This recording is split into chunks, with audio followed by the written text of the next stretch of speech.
Hey, what's up? I'm Joel Madden, and this is Artist Friendly. On this episode, we'll be talking to my friend, country singer Orville Peck. We'll be talking about his upcoming 5th annual Rodeo, which is in Pioneertown, California, November 10th, 11th, and 12th. We'll be talking about his life, his music, and much more. Let's go. Bad times, I don't want to have bad. Orville, thank you for being here. Thank you for having me. So, are they custom, the masks? Yeah. So you get them all made by the same person? You have a person? So I used to make them myself. Yeah. My old ones used to cover way more of my face. Mm-hmm. I used to sew those. Actually, I would sew the leather with a machine and I would sew the fringe by hand. And then now these ones that have like my ear, like I show a bit more. Yeah. These ones are made by a special effects company. They make all of the they did the entire Buffy series. They make like a lot of the Marvel stuff and superhero stuff. So that's kind of cool. They actually molded my entire upper body, which seems so unnecessary. But there's they built this with clay on a completely lifelike bust of my whole upper body. Right. And I got to keep the bust, so I drove home with it, strapped in the seat next to me. Yeah. Well, that's it's an art form. Yeah, for sure. What they're doing too. Oh, 100%. They literally hand molded it to my face. It's kind of how they do the stuff for the movies. Yeah. Yeah. It's in relationship to your whole body. Yeah, 100%. That's cool. Yeah. What's the feeling and what's the connection with the mask?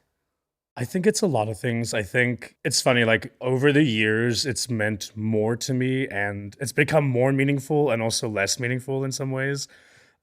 It started truthfully just because I wanted to do something interesting kind of visually and artistically within the country space. Yeah. Because I love, I grew up loving I grew up as a punk and I grew up loving Bowie and Grace Jones and, Freddie Mercury and that kind of, I don't know, Lou Reed, these kind of people who seem to almost have these larger than life personas, but they didn't feel like they were playing characters necessarily. Yeah, it's this really weird space with the rock and roll showmanship when you see who's good at it. Yeah. When you talk about Freddie Mercury or David Bowie or, when you look at them, it is them. Yeah, it has to be. That's the funny fine line about it is it has to be authentic, or else it does look like a gimmick. Yep. And I think people can really tell the difference. I mean, I can tell the difference, and I think for me, I grew up in South Africa, so not very much, sort of typical Western cowboy culture. But my grandfather, he was a policeman, and he used to be on horseback, and he was in charge of being this policeman for all of these farms in KwaZulu-Natal, and he would leave for a week on horseback and come back and whatever. And so I think my idea of I had this fascination with cowboys sort of already. I loved the Lone Ranger, and I used to watch this show called Cheyenne. Yep. Which I was obsessed with. Yeah. And so I already had this fascination with cowboys as sort of a trope. And I always thought that they had to sort of cover their faces. They always had handkerchiefs on to cover because they were outlaws, right? Yeah. So, and then when I grew up and I got into country music and I decided I wanted to, sing country, I kind of thought, well, what's my contribution going to be in the country sphere? What's missing from the kind of the tapestry of country that I think would be interesting as a fan of country that I would really enjoy. And I was there's no David Bowie of country. There's no currently at least, and so I was that's what I'm going to do. I'm going to make really sincere, my kind of version of old school country, but I'm going to present it in this way that's very theatrical because I think that crossroads is really interesting. What age did you move from South Africa? I was 14. Oh, wow. Yeah. That's a long time. Yeah, I lived, it's the one place I lived the longest. You don't have an accent. I know, it's all over the place. If I speak to my parents, though, it comes out. Comes out a little bit? Yeah. It's like when I go to Maryland. Yeah, you start a little bit of the Maryland. It's a Maryland that twang that happens. Yeah. We say certain words. Yeah, there's something funny with R's in Maryland. Yeah. Like Arn. We say boat, Yeah. and we say phone. Yeah. It's Well, like- Maryland's funny. It's like stuck between the South and Hun. the Midwest. And Yeah. so it's like this Hun. convergence of like culture They say and hun. accents. Everyone says hun. Yeah. Your mom says hun. I mean, Yeah. one of my biggest icons ever and also friend, which is nuts, is John Waters, right? And Oh, yeah. like, he's from Baltimore. He's So from I know Baltimore. all about Maryland. It's a very quirky place. Well, he's iconic. Of course. Oh my God. Yeah. How did you guys meet? It's a pretty funny story, actually. I had heard he was a fan of mine, which, of course, again, I thought was a lie. And then I heard it from a few people that he does this Christmas tour once a year, and he does like it's sort of like stand up and stories. And this one year for the Christmas tour, he was saying his ideal Christmas dinner guests, like dead or alive, and it was all these people, and I was one of them. Oh, wow. Yeah, and so That's then sick. amazing. That's and cool. I've idolized John Waters like my whole life, right? Yeah. So I freaked out at this information. Then I found out that we had the same agency, and so I lied to one of my agents where I said, "Hey, I'm actually supposed to have a phone call with John Waters, but no one's like sent over his phone number yet. I'm still waiting for that." And they were like, "Oh, our bad. We'll hit it." So I like fully scammed his phone number, and I had it for ages. So this is the punk in me too coming out Yeah. again, just like it's like super unethical, probably. Yeah. And then I was on tour in Australia, and I was sitting in a lobby in Sydney waiting to get picked up to go on some festival. And I think we had like checked out of the hotel, and the transport was an hour away. We're just like all trying to kill time in this lobby. And I had this phone number like burning a hole in my pocket for like months. Crazy. Because I was so scared to also act on it. Because I was like, I don't know if he's gonna be like pissed or like, Yeah. my agent's gonna be pissed or whatever. And I was just like, fuck it, I'm just gonna call this number. And also, knowing John Waters, you're like, I don't know if this is gonna be like a landline. I don't know if this is gonna Yeah. be like a payphone That's what in the you middle think, of an right? abandoned mall. Like, Same, yeah. like it could be like anything, It's really, right? Yeah, it's some motel. Yeah, like so I office. just like cold call this number, and I just hear hello, and I was like, hi, is this John? And he's like, yes, who's this? And I was like, this is Orville Peck, and he goes, Orville Peck, I'm a huge fan. And then he never even asked me. I didn't tell him this story until like 2 years into our friendship. Like Right. he never asked how I got his phone number. That's crazy. Of course. Never cared. Like immediately we just started chatting and like talking like we were old friends. And then, we catch up on the phone. He's like one of the few people I love to have just like phone conversations with all the time. Yeah, he's like, he hosted one of my rodeos when I did Red Rocks. He was the host. Amazing. He is an incredible, incredible person. He actually I just saw him. He just got his Hollywood Walk of Fame star not long ago. Awesome. Yeah. he was He's a here. legend, Maryland legend. Oh my God. Legend. Yeah. You're such a fun friend. I mean, when we played that little show at the Veep show, and I swear, I was like a little nervous because it was a small room. Yeah. And it was full of people that I respected. So I was like, oh my God. I didn't even know you were going to be there. And then you were there, and I was like, oh my God, Orville's here. What are we going to do? And then I was like, well, we got to play our songs. And then you were front and center, and it made the show for me. I swear to God, it felt like we were in a friend's basement. It was you and the Chase Atlantic guys. Yeah. It was so much fun. Nicole, her sister, like Sophia. Poppy. And I remember, Poppy. dude, singing every word, all of us. Like, Yeah. when I tell you, like, I was there with 3 friends, and we still are like that. I think that was like one of the best nights. That was one of the most fun nights of my life. It was so like fun. all of us just huddled around with you. Yeah, it was like a basement at a punk show. Like It was like just jumping, singing every word. I mean, it was incredible. And it was we all left being like, man, like that kind of inner child you talk about. Like it was like so needed. Like you forget how needed those moments are of just like pure unadulterated joy. That's why we do music. Yeah. And like it was so much fun. I was so honored and happy to have been there. That's awesome, man. I still say thank you for that. Oh, well, thank you. It made that show. It made it. It was unforgettable. Yeah, for sure. I'll never forget that. What's South Africa like for 14 years? My favorite place on earth still. I've been. Yeah, I'm from Johannesburg. We actually, our band was like, That was one of our biggest markets. I believe it. There's huge alternative community in South Africa, I mean, especially in the 90s, when I was there. Yeah. I left in 2002. But yeah, my both sides of my family, back to like the 1700s in South Africa, basically, like South African through and through. Lived through apartheid with, mixed race members of our family. My parents were both from very poor backgrounds, so sort of a very different, lens of what being a white South African is, but also experiencing and benefiting from white privilege my whole life. And so understanding the concept of that. Yeah. And it not being like a foreign thing to have to learn and have empathy and compassion for. Yeah. And then, my father, as I said, a sound engineer, he eventually in 2002 got a job offer in Canada, and we really needed the work. And so very, very sadly left. Everyone in my family, we miss it every day. I try to go back as much as possible. I was there for my birthday and for New Year's Eve this year. Oh, wow. Yeah. It would be my dream to own something out there, like in the bush. Because I spend most of my time out in what Americans call like safari. Right. Yeah, I love it there. Was Canada tough because it was a new place and you were new there? And yeah. Vancouver's nice, but it's Vancouver's different. nice, but yeah, like it was interesting and hard. But at the same time, in high school, the first friend I made was my friend Andrea, who I met you with. Yeah. I'm like the godfather to her son now. I've been friends with her for like my whole life.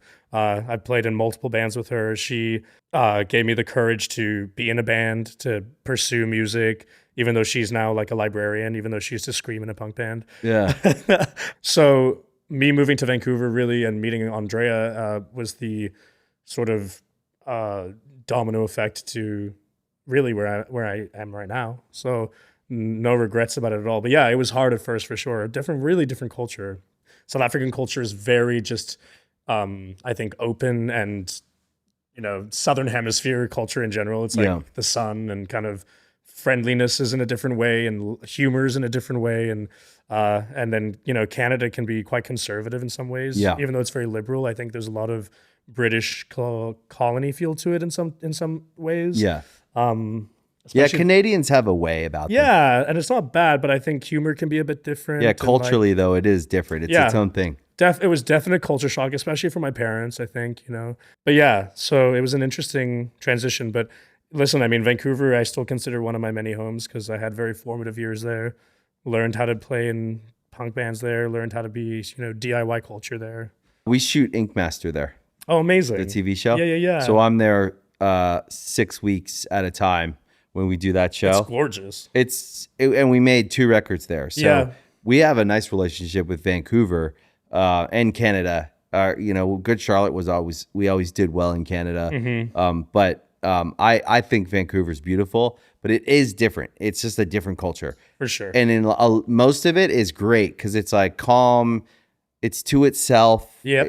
You can go through that city and everyone's polite. No one there is really like tripping or starstruck, or everybody's pretty just chill there. Yeah. So it's one of those, I think they have like it's a great city. Yeah. It's not like a West Coast. Yeah, exactly. But Canadians, subtly, it is a completely different culture than the US. Yep. But we get along well. 100%. But I could totally see how moving there at 14, being dropped in there is culture shock. It was, especially I think for my family, we felt very much, but it's funny, Vancouver is also very much a city of immigrants. Like almost all the kids I went to school with were from former Yugoslavia, from like, so it was like, we all sort of kind of felt like immigrants in this Canadian city. So it was an interesting sort of little mix that I had growing up anyway. And how do you like LA? I love LA. I've lived here kind of on and off for like 10 years. Yeah. And I now own a place here that I've had for 2 years. Awesome. Yeah, and which is insane because I never thought I would ever own a house, period. But I love LA. The weather reminds me of South Africa a lot. It's like very much, I'm huge on plants and nature. Yeah. The plants and everything are very much the same. I love it here. So many friends here. Is there anywhere else you like to spend time? Yeah, I love the desert, so I love Joshua Tree. Yeah. I love to go out there. If it wasn't so hot, I would maybe live out there full time, but I don't think I could handle it in like the summer. Yeah. But I actually really am starting to think and look at like kind of more up the coast, like Santa Barbara, I Montecito. love Santa Barbara. I know you do. You and Nicole, you told me about it long ago, how you and Nicole would always go We've visit been Santa going Barbara, there for 17 years. And like, honestly, I think that might be the move eventually. It's so chill up there. Yeah. It's got that like I Bay want like Area. a bit more ranchy vibe, like gonna have some animals type of thing. Like There's lots of horses. There's not that many people in the whole county. I love it. Yeah. And then when you go up past Santa Barbara, it's all nature. Up the coast is it's beautiful. Yeah. It's awesome. I think that's probably eventually where I'll That's go cool. up to. Yeah. It's got a little bit of a Western flair For to sure. it. Yeah. There's like St. Louis Obispo and all that stuff. Yeah. And like, Yeah. But Solvang, all those I like it up there. Nez. Yeah, it's cool. Yeah. I was so excited to talk to you because I'm a big fan of your music. You know that. I know. I've told you a million times. Me and Nicole listen to your music a lot together, so we share that as a in relationships when you have your music and you know for different things, and so you as an artist are so fascinating because you are so many different things balled up into country. The majority of country that's marketed to us, right? Because I'm a country music fan too. Mm-hmm. There needs to be artistic and creative perspective put into country. There needs to be exactly what you're doing. And then the way you do it, and I know that we've talked about this and I wanted to get into it today, about where you come from, growing up in South Africa. And then when we met, you were in Canada. It's also interesting how we met, and we'll get to that. I don't want to push too many things together. Yeah, no, for sure. One statement. So sticking still to the artistry and you and country. When I listen to your music, I hear 50s, old school, when country and rock and roll were the same thing back in the 50s, when there was melodies and it was romantic. Yeah. When you listen to that music now, it's very romantic to think about that time, right? And you execute that better than anyone on planet Earth right now. When you think about the style of music you play, if anyone else did it, you'd be like, oh, they're doing a throwback, right? You are not a throwback, but you are a throwback, right? You call back to these great things, but you do it right now. And when you see an Orville Peck show in 2023, it's a modern rock and roll country, but also elegant and simple. And the way that you execute your thing, that's why I know it's authentic. That's why you can wear the mask. That's it because it's you. Yeah, I think that's, I think for me, as much as I'm obviously like a performer through and through, and I'm very much like a showman and all that stuff, like I don't really like being a spectacle. As silly as that maybe sounds, because I look so standout, obviously, but like I wouldn't want to feel like I was a gimmick or I was like doing something kind of cheap or like looking for like, sort of easy attention. Like I like to make everything I do extremely intentional.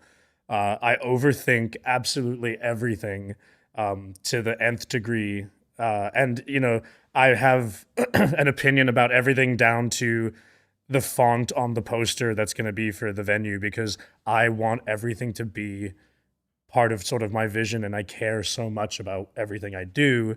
And so, it's very important to me it always was and still is, even more so. The thing I think I push myself more and more with, it's actually, partly the reason why I changed my mask and evolved that a little bit and show a little more. And it's also why I started to sing more about where I'm from and more about personal family stuff, which I never used to do before. Because I think my other contribution now is to get away with, like you said, the theatricality is I keep having to push myself to be more and more vulnerable and authentic, which honestly, like I said, I'm kind of a private person, obviously, but like as much as and so I don't really like being sort of like a spectacle or the center of attention. So that's what I really push myself to do, like lyrically and musically now, is with each album, with each song, to be more vulnerable and expose myself a little bit more each time, I guess.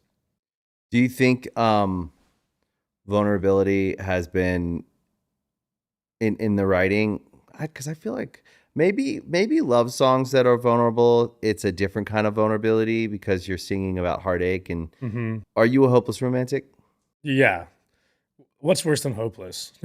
Yeah. Yeah, I'm a Tragic. Yeah, tragic, insatiable, doomed romantic. Bleeding heart. Yeah, exactly. Of course, and I'm painfully and ridiculously sentimental. You know what I mean? Like,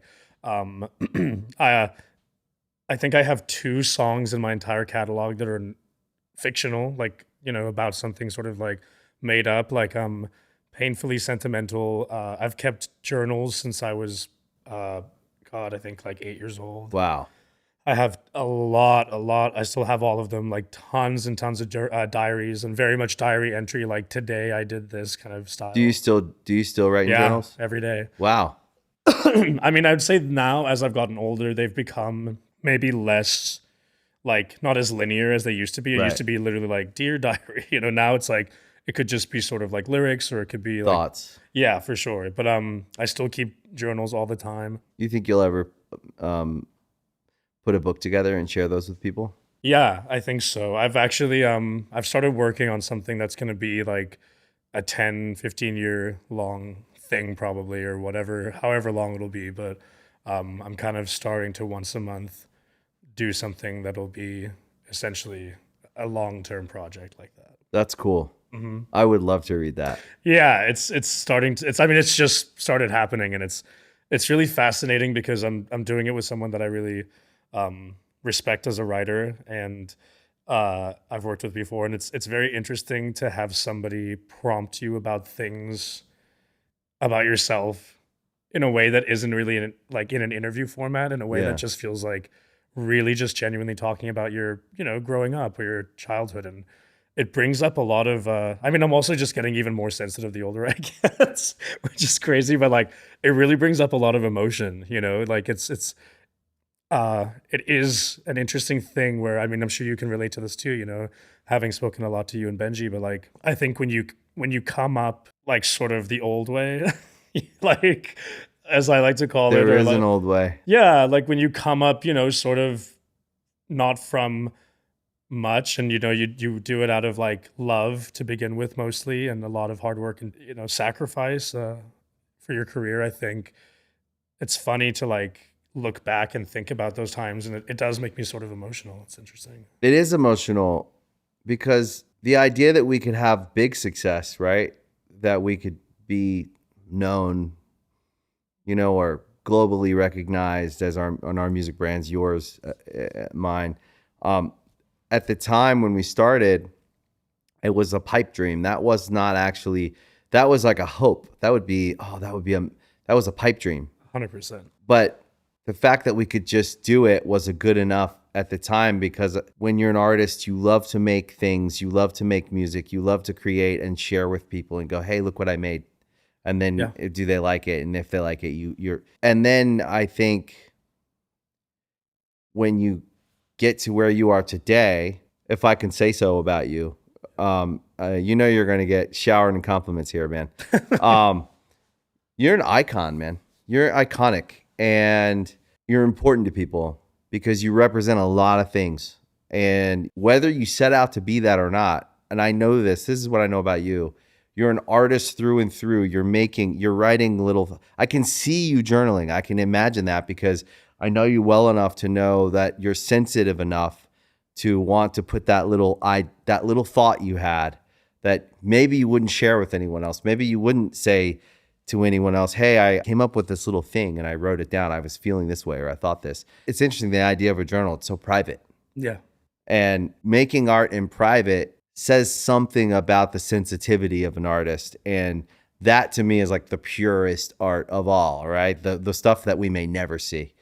Probably 100%. The greatest art you make, we might never see, right? Well, and I think that's also, like, I think a lot of the bands I grew up loving when I was a kid, just even the I remember being that kind of music fan that would just, I'd take like the CD insert, like the lyric insert, and I would just like obsessively like go over them and over them and over them. I was always such a lyric fan. Yeah.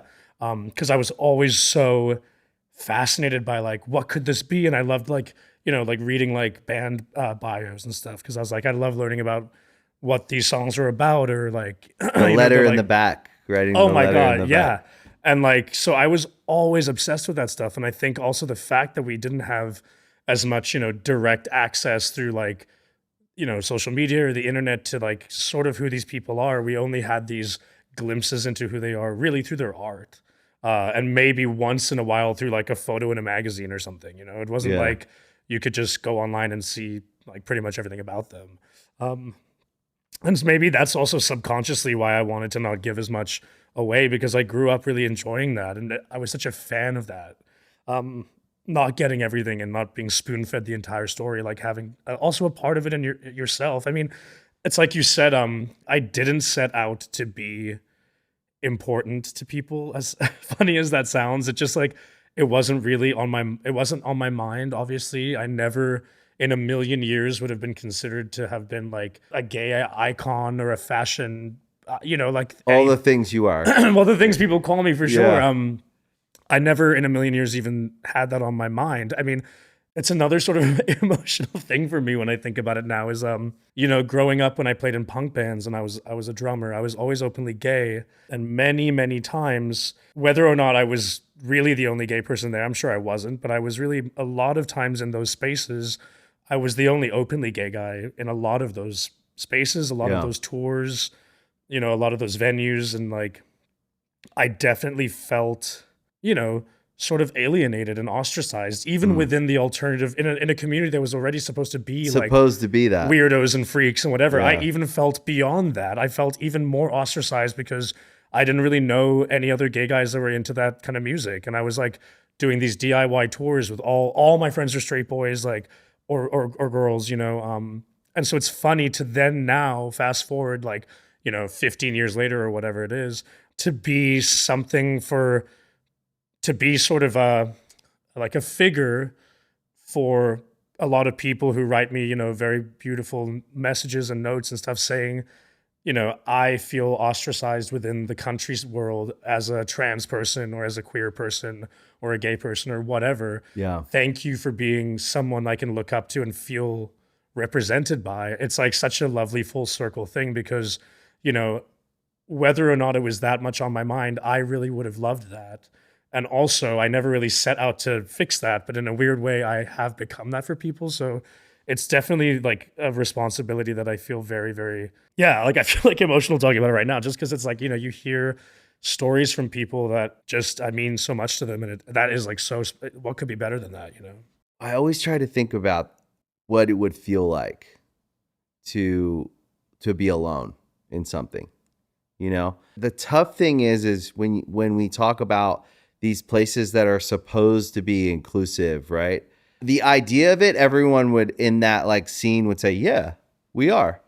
But the actual day-to-day life and living and interacting with one another, it's not as black and white and inclusive or not inclusive as like, I think the idea of it that we all agree on is there. But now I will say at the time you came up, it was different. 100%. I think it's changed a lot. It's changed a lot, and I would say like we've made progress. So I don't want to like diminish. Me neither. 100%. Progress. I'm talking like 10, 15 years ago. Yeah, so 15 years ago, even 10 years ago, I know it, and you lived it. Now I don't know what it feels like to be alone in something like that. I don't know what it feels like to be gay. I don't know what it feels like to have that experience. Especially, I think about this. When you're a kid and you're growing up, there's so much you're up against already. It's so confusing being just a teenager and coming into that. I watch my kids as they're going into their teens, and life is just confusing, and you're all kinds of feelings. You're like mad at the world this minute, you're mad at your parents that minute. And I just try to step back and go like, hey, I'm just here, but also like let you do your thing. Yeah.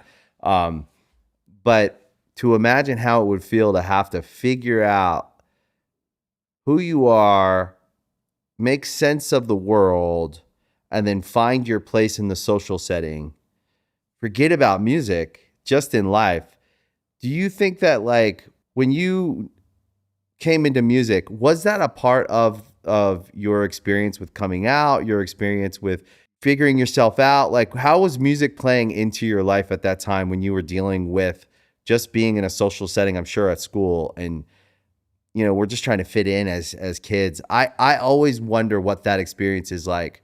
I always wonder what that feels like to figure that out while you're also just like dealing with at the time, right? Even now, though, I would say, even though that's the thing is I don't want to diminish what progress we've made, but it's still hard. Oh my God, of course. I mean, it's I think we made progress in certain areas and places, and but I mean, there's still kids having really, awful, in some cases, life-threatening experiences. Yes. In their homes. I mean, that's the thing that's kind of crazy about being, like queer or trans or something. Like in some cases, your first bullies are your family, Right. which is like the craziest thing ever. You've got to interface and interact with and figure out your relationship with your family, and then your social setting, and then the world. And this is on top of the things we're talking about, which just every kid goes through, right? And who am I? That moment. So for me, I was really lucky. I have like the most accepting, chill, both very artistic parents. My father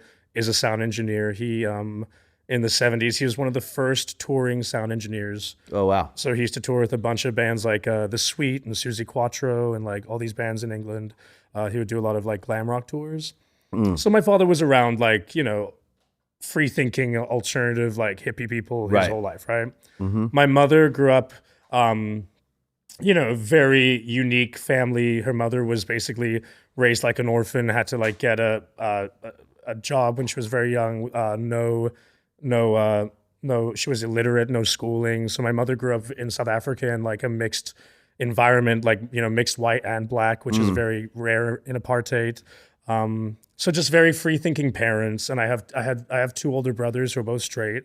And when I was growing up, I didn't even know, but my parents were really conditioning my brothers, especially to be like, just so you know, like Orville's no different than you. Like you got to take care of him. Like kind of knowing before you even had, before you knew. I can remember them talking to me about that's sweet. Just kind of like not pushing me one way or the other, but I think they could tell. Right. But they kind of just like left the door open. I like to say like they would be like, any girls or boys, and I remember being like, what? Like, so what are they talking they would about? Say, like, but they kind of just let it be what it was going to be.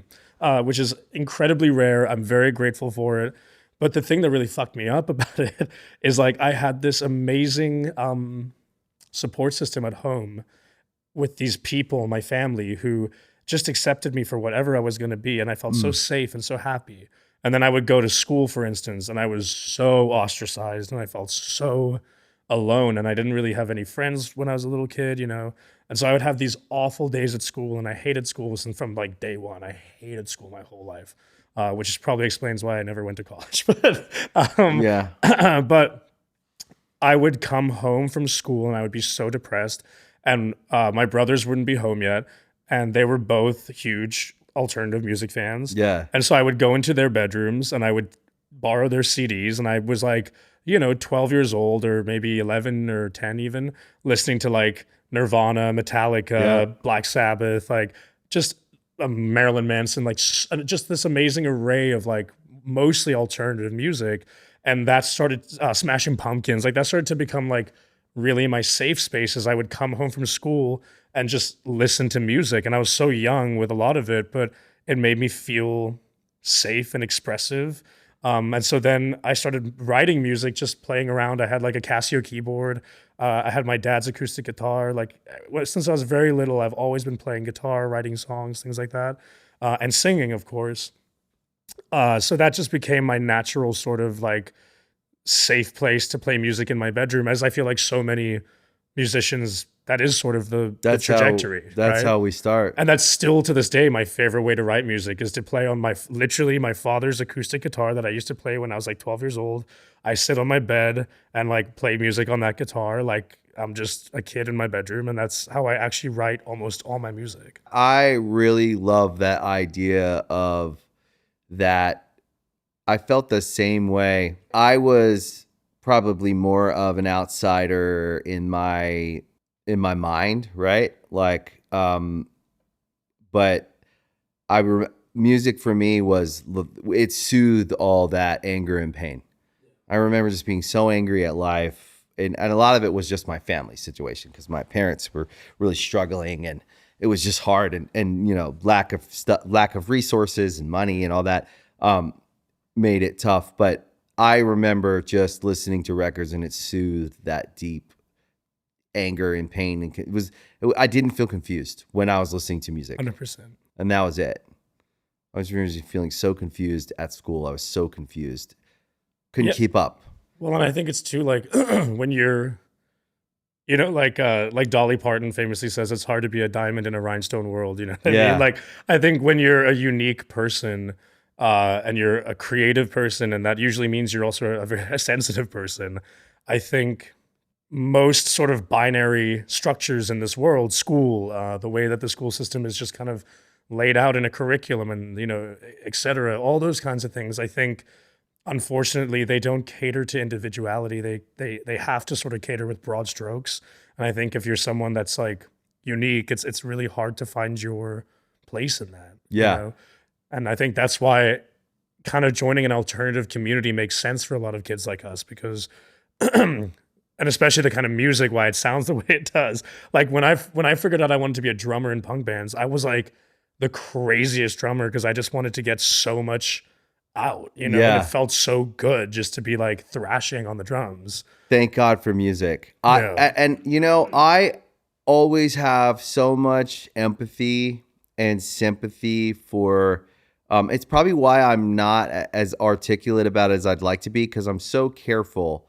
Because to imagine what a gay kid has to go through in that time of their life, it's got to be the hardest time. And all my friends, you know, all my friends who are gay, who I always think about like what, and I've been able to talk to a few of them, and it's nice because I feel so concerned, right? And then also so proud of them. Where we're at now, I do feel like it is a different time than 20 years ago. The 90s were different. So. I really think, and I hope so. I know that like there's always going to be like work to do, and there's always going to be hate in the world, and that I don't think we'll ever be able to eradicate all hate. So we're always going to have to deal with hate, but I always feel like sympathy for what you had to go through as a kid. But you know, that kind of exactly you saying that right there, I mean, that's, I think, a very important thing to talk about a little bit is actually on this topic, is that I think the fact that I had my brothers who were always my best friends, and had my back, as you know, the term ally wasn't a thing back then, but like the most allied people you could imagine. I was also surrounded by bandmates, my friends who were skaters, like whatever, who treated me no different than anybody else. And like allyship, right? And like made me feel like it didn't matter. And I wasn't different. I was just one of them. And I think there's a really beautiful book I love called Close to the Knives by this Polish artist in New York in the I bet late Nicole's 70s. read it. And it's like, I can't pronounce his name. It's a crazy name. I don't embarrass myself. But the book's called Close to the Knives. He's got a crazy Polish name. Very famous visual artist, but he wrote this crazy book. And one of the things that I found really hit me when I was reading it, and I would love for like, you know, non-queer people out there just to consider this, because I think it will bring a bit of empathy to just gay experience, is that, you know, moments of growing up that are sort of like milestones for anybody, your first crush, your first kiss, your first dance, whatever you want to call it. Yeah, all those moments. All those like moments that kind of build your sexual psyche, your kind of your confidence. Exactly. Yeah. Those are all moments of trauma for queer people. Man. They're all moments of fear, guilt. I never thought about that. So my first crush was someone that I was so afraid that he would ever know. Wow. Because I was so scared of what the reaction would be. And so it's like, we do kind of intrinsically grow up a bit differently in that way. And I think just that little understanding will help with a little bit of empathy of kind of, it is hard to grow up queer in any way, I think. And not that it's not hard for anyone, but those moments are hard because we have to spend our whole lives reprogramming that trauma and trying to make that into find those moments of joy as adults when really we didn't develop them at an age that we should have. It's crazy for me to think about, and it's the part of of me in my relationship to all my friends who are gay. And it's the part of me that hurts is it's not now. I know we have tons of stuff now. When you start rolling in politics and everything, to me, I always separate all that out because that's like people on social media and water cooler arguing about some bullshit. But in real life, when we're all sitting at a dinner table and being human beings together, like I feel like I'm so proud of my friends that have come through life and ended up being able to be happy and live their life, right? Well, that's like for me now, it's like, and once again, just to preface, like this isn't everyone's experience, obviously, right? I'm Everyone's sure, different, yeah. but like that's why for a lot of like my trans friends, you know, like I have so much just insane respect for my friends that are like openly living their lives as trans people, Yeah. Loud advocates for it. Yep. Especially in a climate where, you know, it's literally, you know, basically on the verge of like becoming illegal to be transgender, you know. Yeah.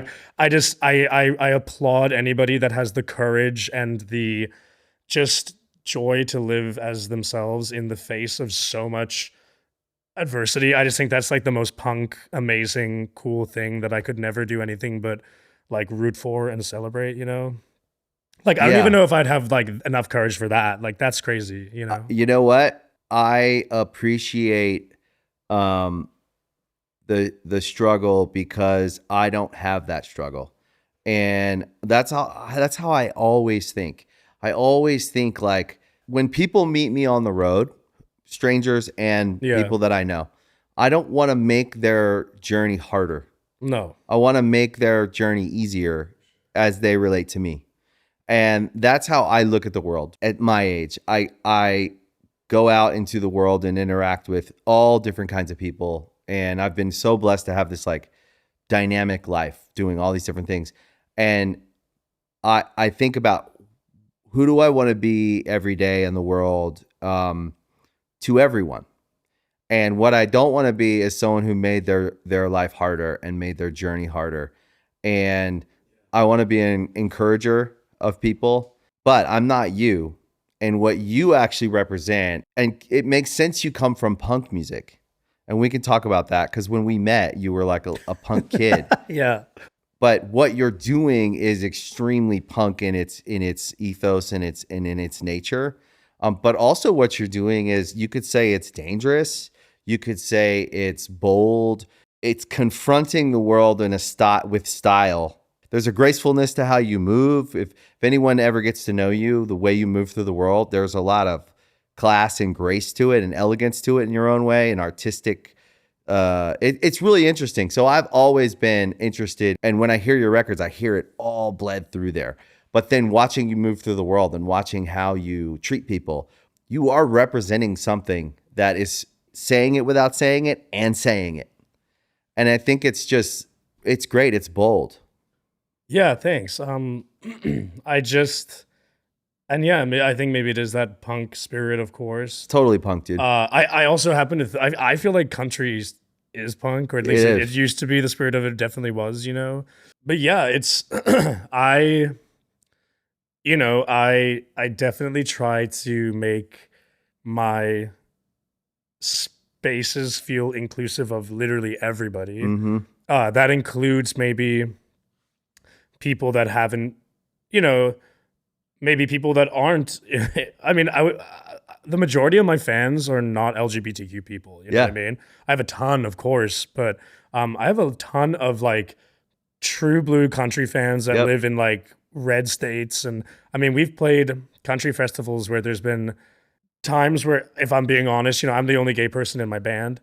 And, we've seen like the crowd, and maybe upon my own judgments, I'm like, oh shit, like, I really hope I'm not gonna like go out there and get like shot or something. You know what I mean? Like, I know that sounds really dramatic, but for real. I mean, it like, sounds dramatic, but actually in the world we live in, it's not actually dramatic. And it's especially since, we tour in a time where like during all of the drag ban stuff, like, I decided to adamantly, of course, me being me decided, well, we're going to bring a drag queen on tour with us, and she's going to come out in the middle of our set, and no one's going to tell us not to, and she's going to have a whole number, and we're going to leave the stage, and we're going to force people to watch a drag queen. Yeah.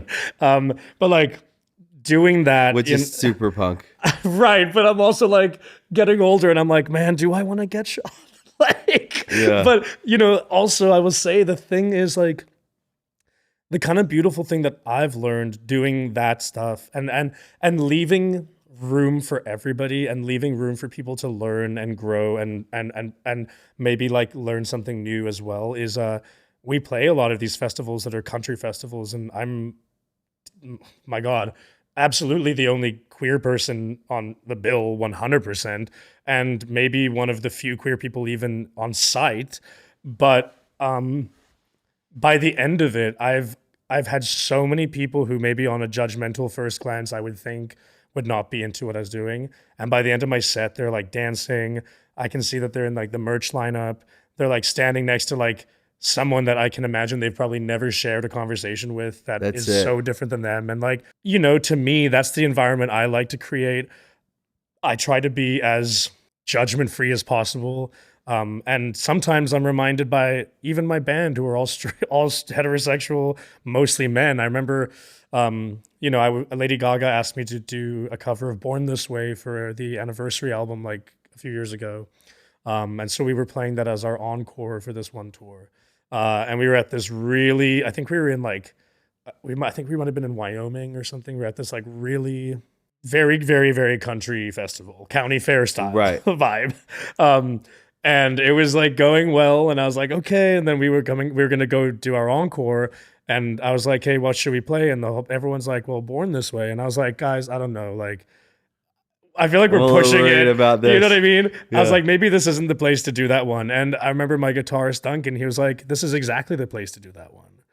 And like, he was right, because, you know, we could look out in the audience and you see pockets of people like, you know, maybe visibly transgendered people or whatever, who have like actually come out to this festival, who are risking way more than me by walking through this crowd all day long, probably dealing with God knows what, and they're there. So it's like I owe it to them, and also all these people that I'm maybe making a judgment about, to be included in something that maybe is going to expand them a little bit. So then we would do it, and they're right. That is the place to do it. You know? Yeah, I agree. What I think becomes hate, right, in its fully developed form, is first not understanding something and not having a relationship with it, and then being with a group of people that all don't understand something and don't have a relationship with it. And then I think it's something like they're confronted with it, and maybe they're confirmed in a way.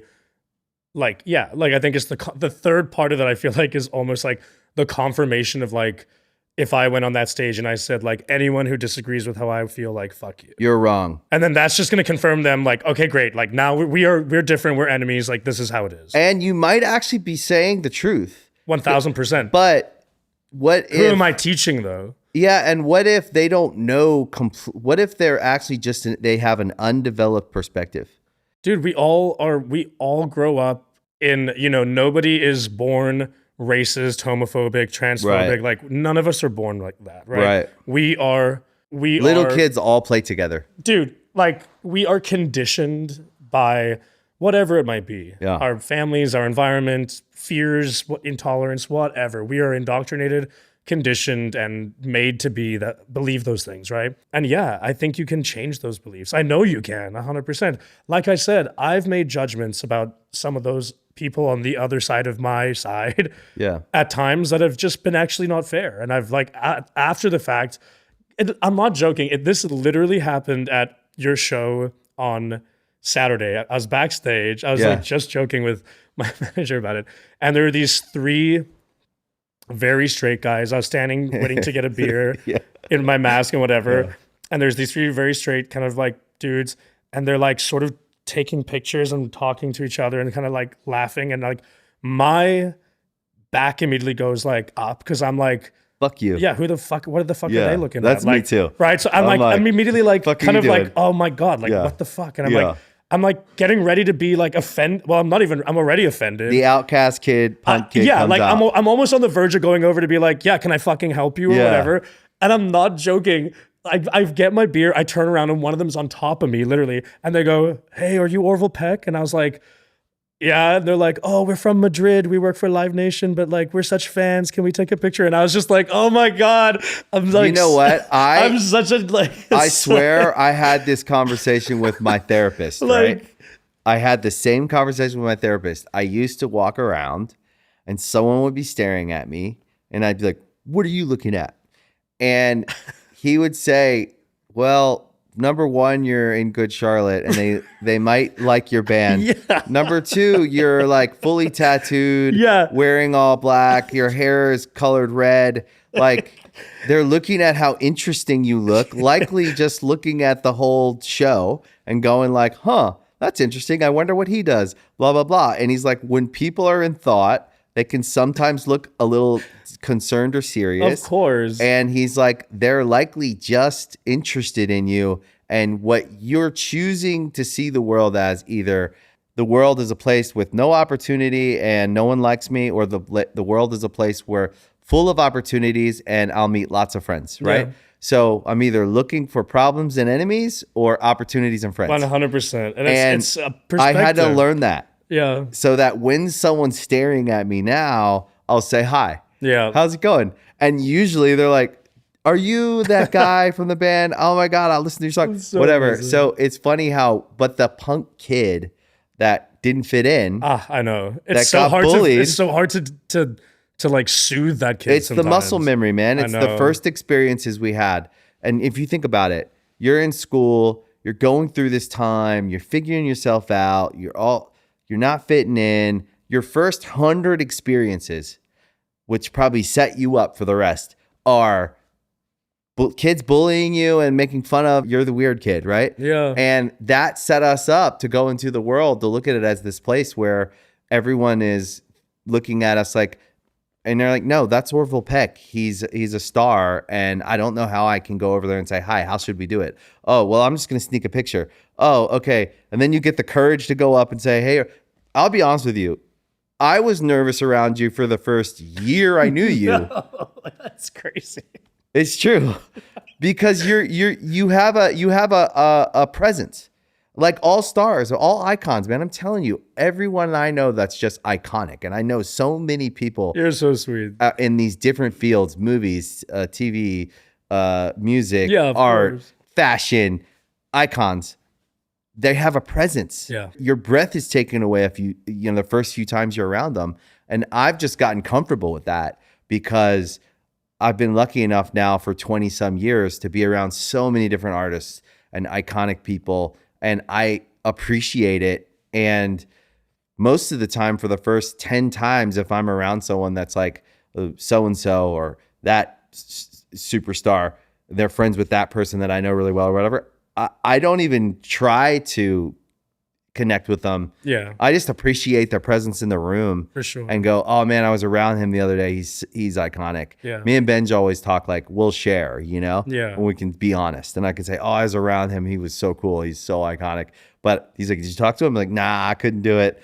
And like, I've just gotten comfortable in that relationship. And then eventually you may end up becoming friends, or you may always just be an admirer of theirs. And you know what? I kind of think that's okay. Yeah. And actually, I think, when you grow up a fan of things, of people and these people, right?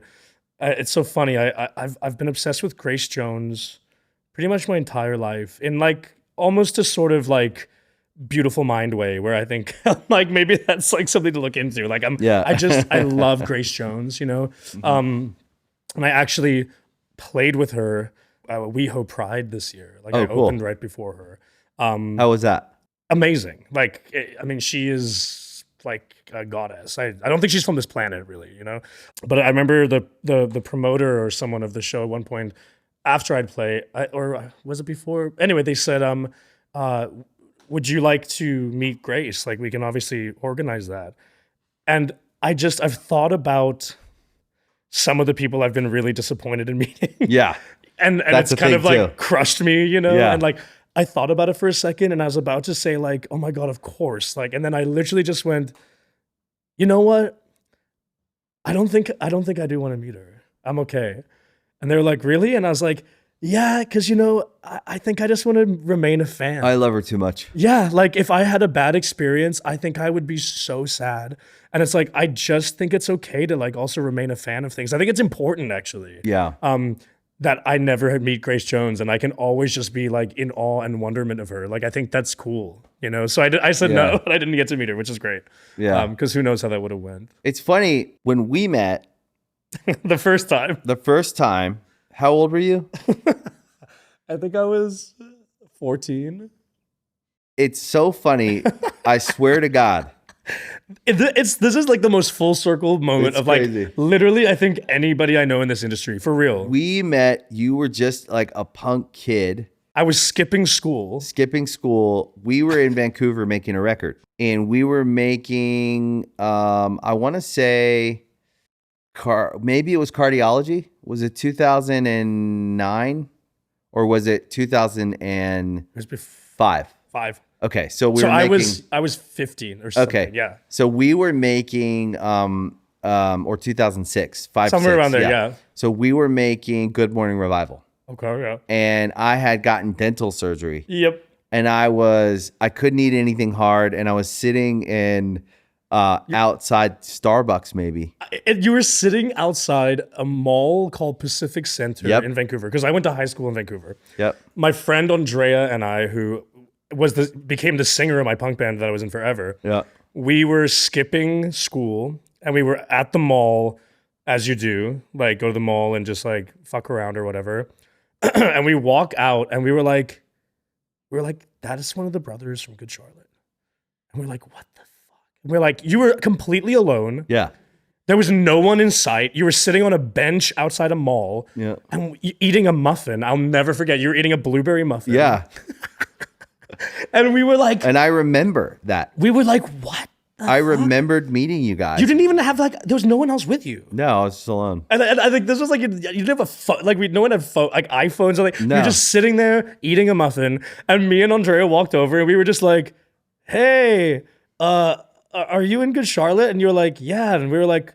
Oh, cool. Can we just like talk with you? And you were like, yeah, have a seat. And we just like you guys sat down and talked. we just like chatted with you. And we were like, okay, like we just sat and talked to you for like half an hour. And then we were like, okay, cool, man. Like, lovely to meet you.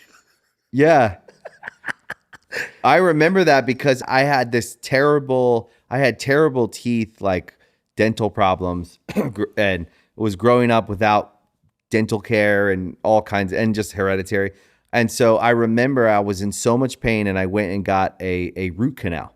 Oh, yeah. Yeah, you were telling us. And I was telling you guys all about it. Listen, kids, this is dental hygiene 101. Yeah. And I remember I was so relieved because the pain was gone.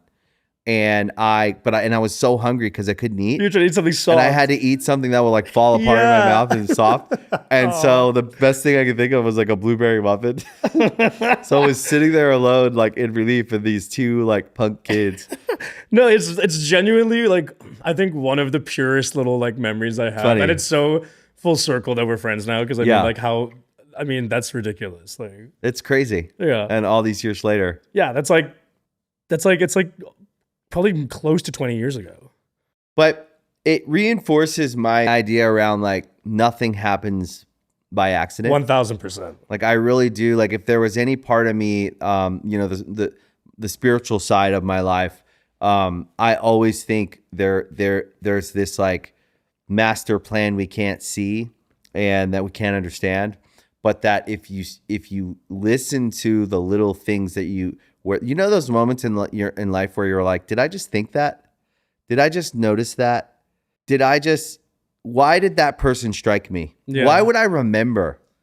Right. Like such a fleeting interaction. Yes. Like, was that root canal connected to that meeting? I know, how bizarre. And what part of all of this is connected? And that's why I never question. I was just having this conversation with my son. I never question any experience I'm having. And I used to, and I had to relearn how to look at opportunity. Everything that we do, every challenge, every time something we think it goes wrong. Well, and that's because for so many times it has, and that's the fear of that, right? But it's an opportunity. It's life's great design, right? And whatever your understanding of God is, It's the design that nothing is wrong, and that every little moment, challenge, good, bad, is some opportunity that life is giving us to develop some muscle we don't have, or get better at something, or discover a talent. And so problem solving in the challenging parts is part of the exercise of development that never stops. Yeah. And so whether, you could be frustrated with a situation in your career with this or that, the scared kid in us is going to say, oh, they're against me and this isn't working out and I'm afraid. That's where I go first. But what I've learned to do is knock against that and go, no, and as crazy as it sounds, I'll have that conversation with myself. Yeah. And recognize that young, scared, outcast kid who nothing was going his way, it felt like, for 18 years. And I'll check in with that part of me and go, hey, look, it's all worked out. But that empathy that you have for yourself in that way, and everyone should, and we need to work to for ourselves. I think that's why you and Benj are so good at fostering and caring for like younger and other artists. You know what I mean? Because like, I mean, you and Benji, you're the first people really when I've been touring for 17 years, but I've only really been in like the kind of this level of the music industry for like 4 or 5 years or something, right? When I was first coming up into this level of like major labels and managers and lawyers and all that shit, I mean, you guys literally just reached out to me immediately. Like, we're just like, anything you ever need, we were there, and we didn't really have many people like telling us how to do it or like what to do. And you guys are just like, anything you ever need advice on, anything, whatever. I mean, you guys literally were like the first people to just really like take me under their wing and help me with like this industry. And I'll always be grateful for that. You know what I mean? But I think that's because you have that empathy for yourself, and like you guys had been through it the hard way. And so you don't want to see people you care about going through that same thing, right? Yeah, I think if we can be the guys we wish we would have met. 100%. And I think about that a lot in everything that I do in life, period. Like, if I can be the dad I wish I would have had, if I could be the partner I wish I had. It's like we in relationships too, I always think about what we deserve. I think we have to be the person we think we deserve for the other person, Yeah, like we love how we would like to be loved, right? Yeah, and I think that's how we have to be as friends, and I think we have to try to be that way at work too. And I think we tend to gravitate towards, I think, true artists in the sense of our perspective, our understanding, and our relationship to art. And I think true artists get creamed the worst. They get smashed. And fully. And like, that's the thing I've really noticed. They get hurt. Dude, they get hurt, and they get like ripped off the most. They get like, they inspire all of this other stuff. They get no credit. They never get their flowers. They get crushed. It's crazy. And then and then it's really bad. Yeah. So some of them turn to medicating this pain from getting crushed under this business, finding the balance of making the art, and then after we make the art, figuring out the commerce is a process, and it's an art in itself. And I think if we can figure that out, if we can put the art first, make the art, and then figure out the commerce and not relate the metrics of the commerce to the value of the art, because some of the art won't be appreciated for years. 100%. Actually, and I think most really good art, it's really hard for it to be appreciated on a big scale in the moment. It just can't be. I mean, look at visual art, look at cinema, look at anything. I mean, country music, funnily enough, is like the perfect example of that. Like, so much of country music at the time it was made was never appreciated. Willie Nelson, the Outlaws, everyone thought they were nuts. Like, in retrospect, things that are really meaningful, I think, have more potency and power, and a lot of like, maybe the more less referenced crowd can look back and go, oh, now I get it, now I see it. But in the moment, it was like hard to connect to. It was too weird or too out there, That's art. Yeah, for sure. I also just think we love artists, and to help an artist believe in themselves, because I also see that in them that I just didn't think I was valuable for so long. And then I think I spent my 30s really taking the time to work on myself, go in and do the work and excavate and face a lot of painful stuff. I'm still doing it, but I got through the hard part. Yeah. And now I think I have a great relationship with that work. So I'm super comfortable doing it. And I think when we see artists who haven't started that work yet and they're just raw, they're making this incredible art. And I see this with artists sometimes. It's like they're afraid if the pain goes away, they won't make good art. Oh my God, 100%. And I think that's a lie. And that's, I think, with like, you find people falling into so many traps with like substance abuse, like all kinds Totally. of stuff. Like, Totally. It's the cautionary tale, right? yeah, for sure. And if we can promote artists, really healing, because they're healing all these other people, but they're not healing themselves a lot of times. Sure. And then I think if an artist understands, and that's the first thing we say to, let's say we meet an artist like you and we're like, hey, listen, we can help you. But let's be clear, you are going to make it on the strength of yourself. It's not because you met us or not because you're working with that manager or that label or that agent. Certainly you assemble a great team, you can have a really great operation and that absolutely leads to success. But it's the version of success you build because you're an artist that will have success if you make art and it'll be your own success. Now, what version of that do you want? And then that's how you thoughtfully put together your team and you start to fit the pieces together and everybody is different. Yeah. And that's what artists need to understand is that like, don't get sold the dream from someone else. 100%. Have your dream. And keep that pure. I mean, I always think back to like my punk days when like, back then success to me when I was like 18 years old, touring in a minivan with my drums on my lap, driving for like 10 to 13 hours a day to play that night. Sometimes to like Some the sweaty sound show, engineer, yeah. the promoter, and two people. Yeah. Never mind make money, lose money, Oh yeah. sleep on someone's hardwood floor, wake up and do it all again. When I was 18, that was success. Yeah. You couldn't tell me it wasn't, you know what I Yeah. mean? So yeah, like I think keeping that purity of like, is that my idea of success now? Of course not. It's Well, you grow, changed. yeah. But it is good It to evolves. remember. Yeah. It evolves. Of course. But that's like the sapling stage. The tree is just sprouting out of the ground, and now it's an apple tree. yeah. And I always tell people that too, is like an apple tree. Well, that takes 5 years to get apples. And then you never know how many branches are going to be on that tree, how many apples are going to be on that tree, but you've got to protect it, nurture it. And that's kind of like what we do. We grow and our careers take different shapes and forms and they roll out in this kind of, I think a lot of times better than we could have imagined. Oh, God. I mean, in my case, I think the one thing I wanted to do was just put out a record. I think Yeah. everything after that's been like a bonus pretty much. You've killed it. Thank you. Thanks, Joel. Is there anyone in country music that you feel like has really taken you under their wing or shepherded you or showed you, especially kind of showed you love that you really admire? Yeah, Tanya Tucker, Wow. which is amazing to say. Yeah.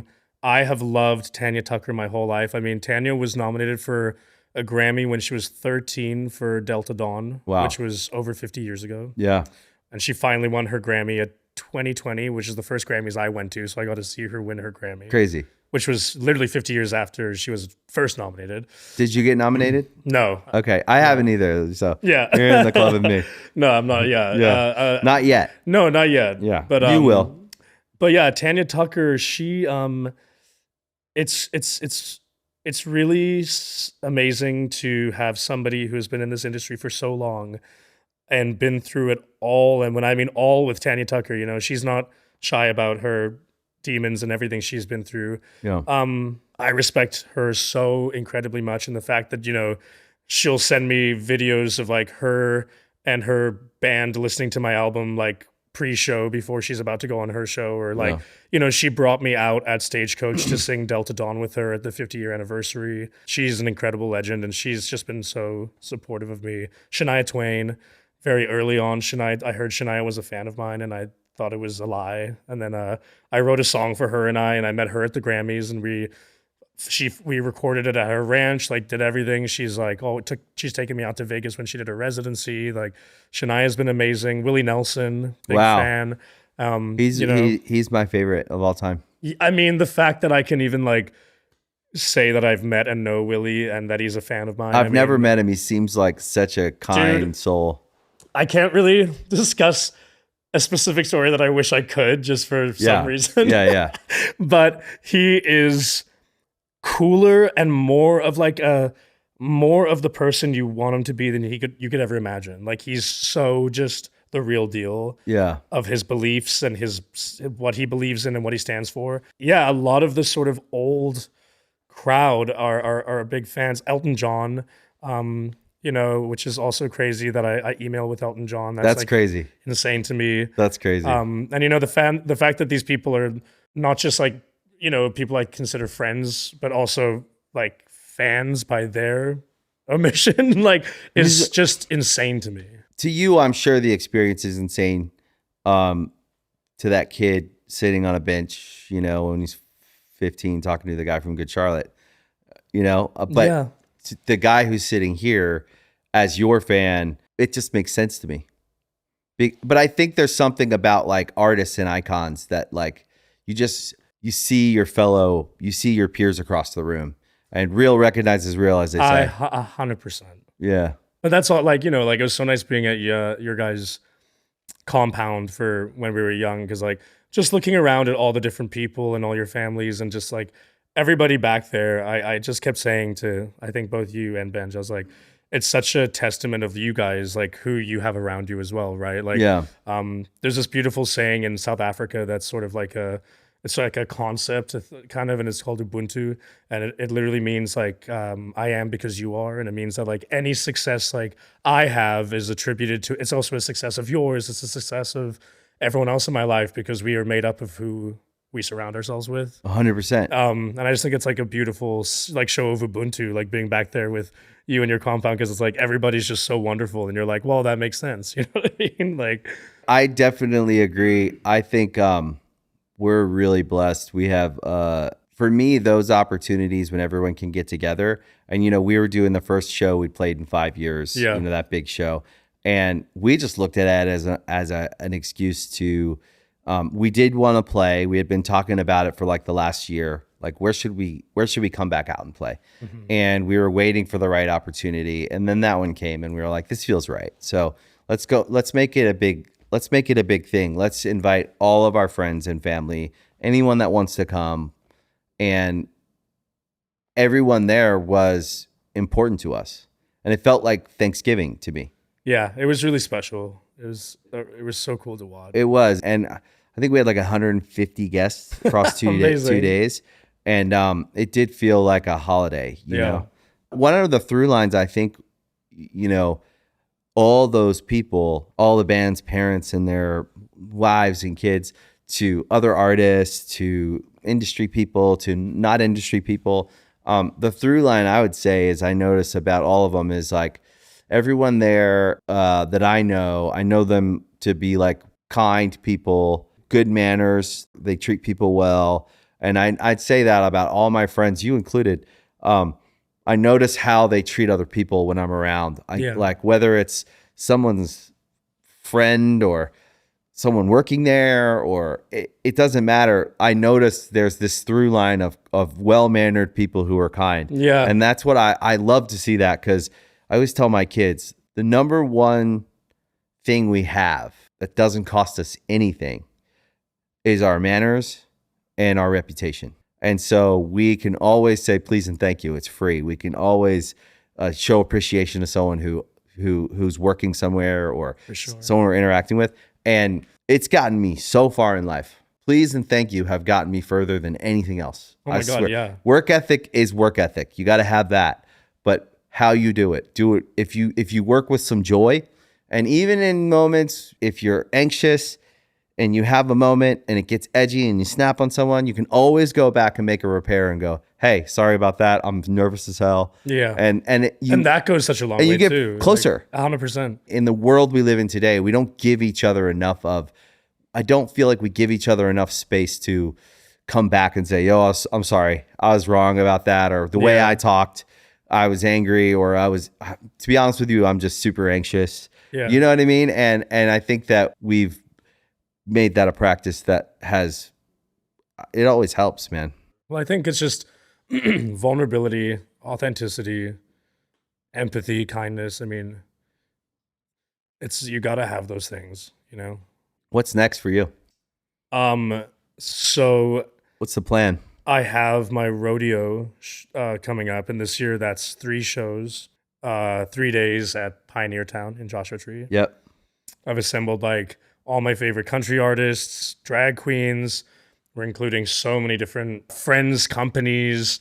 I'm really good friends with the Zero Skateboards boys. I'm kind of on Zero. Yeah. So we're having You skate? I grew up skating. Oh, yeah. wow. Not anymore now because I'm scared of breaking my wrists. Yeah. But yeah, so we're gonna have Zero there, the Zero team with a ramp. We're gonna have the Gay Rodeo Association. We've got so many. It's gonna be amazing. What's the Gay Rodeo Association? It's like a gay rodeo circuit. So it's all queer LGBTQIA plus rodeo workers, performers, and they travel it around like a rodeo, but it's entirely LGBTQIA. And it's like kind of lesser known, but it's really Cool. special. And there's we're gonna have their involvement. There's it's gonna be like my dream sort of weekend out in Pioneer Town, and yeah, we're really excited about it. How many times have you done that? It's the first. Well, I've done. Usually the rodeo used to be just like one show, but we Right. do it at more we've done it like Red Rocks or the Right. Greek Theater, or like made it like a big thing with special guests. This is the first time we're doing it as like a 3-day thing. Yeah. So I just want to keep growing it sort of each time, but What are the dates of that? yeah, it's November 10, 11, 12. It's going to be super exciting. There's like such incredible people playing, and Sounds like you can go there. The music is just a great backdrop and a good reason to be there, to go and check it out. And yeah. a bunch of friends go. And do people camp? Do all the different things? Yeah, there's like there's on-site stuff that kind of was sold in packages, and there's Right. like I think people are kind of staying in like the desert cities like Palm Springs, Yucca, whatever. But We could bring the bus. yeah, exactly. Yeah. For sure, you got to bring the bus. Yeah. But, it's gonna be a pretty special weekend for sure. So that's kind of the big plan for this year. I took a big time out this year. I actually ended up canceling and now rescheduling a huge chunk of tour dates because I just needed like a mental health break. Yeah. I was just like so burnt out this year. But this is kind of the big thing this year, and then back to touring starting in the spring. Touring burns you out. Dude, like I said, I did 17 years this year for me. And Unreal. I've never canceled a show once in my life other than COVID. Unreal. It's like madness. I mean, trying to like figure out how many shows you've even played, probably impossible. I don't even know. I mean, there was one point where I was like drumming in my old punk band. I was doing session drumming in 2 other touring bands. I was on tour, I think, for 10 months straight one year. When the first year of Orville Peck touring, I think we did something like 200 days out of the year. Crazy. Yeah, like madness, just in like literal mental illness, I think. Like, It's crazy. I just said this to Benj after those shows in Vegas. I feel burned out. dude, it ain't as easy. It's a different muscle. Yeah. And you could probably get it. I mean, you look at like Elton. I mean, I saw his show at Dodgers this last year or whenever that was. It was like one of his last ones. I mean, I couldn't. That's insane. But he's been touring for like pretty much straight for like 50 years. Like It's a machine. madness. Lionel is the same way. He Yeah. tours all the time, and it's crazy. He's been doing it for so long. He's got so much energy. He's so young. Yeah. And he says that's how he stays healthy and Yeah. young. And it's like he works. And he's so good. I went to his show at the Forum and I was blown away at how good it was. I mean, he sounds better than ever. Yeah. And there's got to be something to that. But man, it's hard work.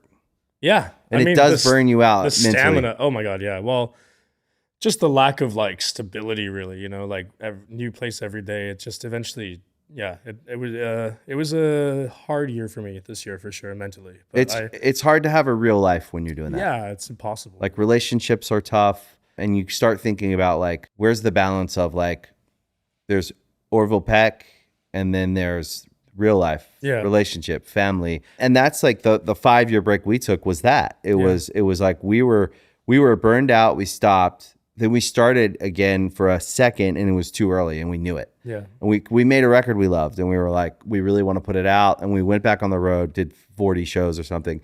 And we were like, we did it too early. We should have waited another year or something because we felt burned. Yeah. And I think it's about it. And everybody's different. So you do have to tailor the suit that you have to wear, right? 100%. So it's tough. Yeah. No, I think, it's, but we'll be back to it next year. I think I've like finally found because also it was like COVID, so it was nothing. Yeah. And then we got to come back and we were like, oh my God, do everything. Yeah. And it was like the pendulum just like, you know, and I think I've finally sort of found what works for me in terms of like length of tour, how much time off in between tours, all that stuff. Like, and I'm lucky enough that I'm in a position now where I can craft that, right? Yeah. Like, so yeah, you can design it, and your fans will get more out of it when you design it. 100%. Yeah. And everyone's been very sweet and understanding too, which has been great. But yeah, Rodeo this year, and then back to tons of touring next year. Dude, thanks for coming on. Man, thank you so much. I love you. Love you too, man. Yeah. Thanks for being here. Of course. I hope you enjoyed today's episode of Artist Friendly. If you really liked it, you can follow, like, subscribe to the show anywhere you listen to podcasts, Spotify, Apple, Amazon. We appreciate your support, and we'll see you next time. Bad times, I don't wanna